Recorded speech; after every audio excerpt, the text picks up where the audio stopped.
Hello, I'm Tyler Pulliam with Acieta. I'm standing here next to our FastARC CW, and in this video I'm going to go through how to recover from an e-stop. As you can see, our robot has a red light present.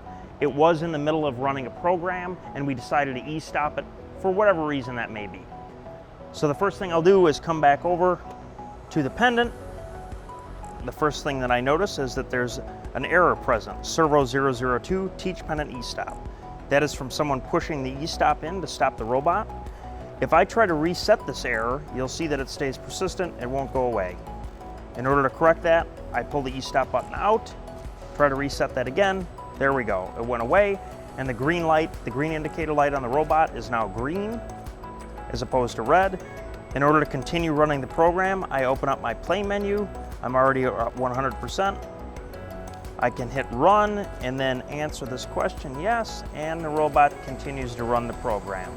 And there we go. So we've completed the program that we wanted to run, and that's it. That's how you reset an e-stop on a FastARC CW. For any information on the FastARC CW, feel free to contact us at acieta.com or give us a call.